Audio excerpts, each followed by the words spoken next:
This here is from the Mercury News. Brad Pitt praises AA while Johnny Depp drinks through another interview. This is kind of a bizarre article title here. These people also want you to pay for what they're writing. Let's see if it's worthy. By the way, want to thank Mindascend on X for sending me this. Thank you very much. Pitt's interview with Shepard dropped a few days before his hotly anticipated racing movie F1 is set to open in theaters. He also proudly posed on the red carpet at the London film's premiere with Tom Cruise. Depp, meanwhile, also has a movie coming out. It's called Modi, 3 Days on the Wing of Madness, and it's an art house biopic he directed about the Italian painter and sculptor Amedeo Modigliani. It's fair to assure that Modi won't be the summer blockbuster that F1 could be, or that Depp routinely starred in during his run as the heavy-drinking Captain Jack Sparrow in the Pirates of the Caribbean movies. Still, Depp, like Pitt, has to charm an interviewer for the sake of promoting his movie. So why exactly are they making this comparison? It's kind of mind-boggling. Depp certainly followed a different strategy than Pitt while talking to a writer for the Sunday Times. In the interview that was published over the weekend, Depp leaned into his reputation as a hard-drinking iconoclast, while Pitt was eager to emphasize that he's healthy, in control, and deserving of headlining a movie with a reported $200 million budget. In Depp's rented home in London, he hosted the Times writer for an epic, fun, bizarre, intense roller coaster of a session starring a broad range of drinks, starting with Aperol, an Italian drink, whatever they mean to say there. In 2018, Depp also famously invited a writer for Rolling Stone into his London home for a three-course meal of pad thai duck and gingerbread with berries, which the actor accompanied with tobacco, hashish, and a never-ending reservoir of wine that is poured into goblets.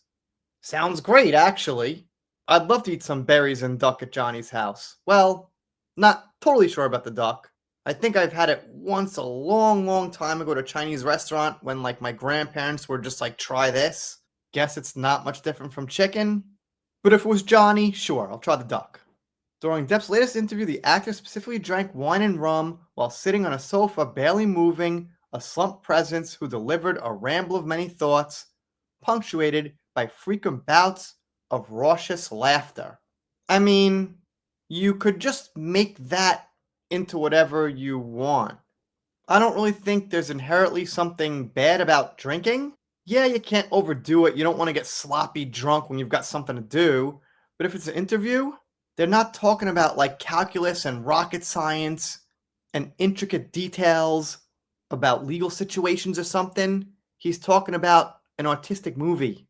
He could have a drink or two. It's all good.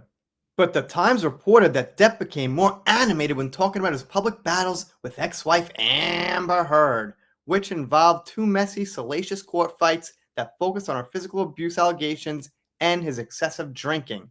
At one point during the discussion about Heard, the actor took a bathroom break as more drinks were poured, including a glass of his own brand of rum. Wait, that's coming out? We heard about that, and he was supposed to release it. That's an interesting hint. It might come out. All right, so there's one thing about this article that we could take away kind of positive. And they've got more info about, you know who, we don't care. Why are they comparing Brad Pitt and Johnny Depp? It makes no sense. I just don't really see the reason. They get into the Sun and the UK. They say Depp's loyal fans harness social media to effectively drive Heard out of America. Well, I've got over 15 million views on this channel, so I guess I'm a little part of that. But I heard she's doing great, living her best life, so it was probably a good thing. They say it appears Hollywood studios are reluctant to work with Depp during his battles with Heard. Depp also faced allegations in industry trade publications that he had become unprofessional on film sets and lost much of his $650 million fortune on excessive self-indulgent spending, including a reported $30,000 a month on wine, as Rolling Stone Times reports.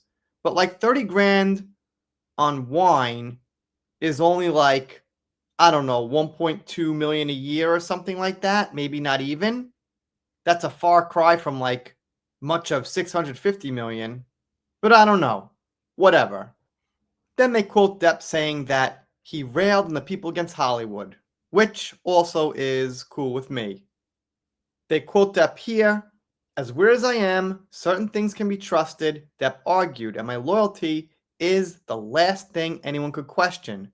I was with one agent for 30 years, but she spoke in court about how difficult I was. That's death by confetti. These fake people who lie to you, celebrate you, and say all sorts of hard behind your back, yet keep the money, that confetti machine going, because what do they want? Dough." Okay, I remember that one there. That's it. So I couldn't see a reason for this headline. I guess they like Brad Pitt and, don't like Johnny so much. Anyway, if you don't subscribe here, I'll be sad, but I'll get over it. See you next time.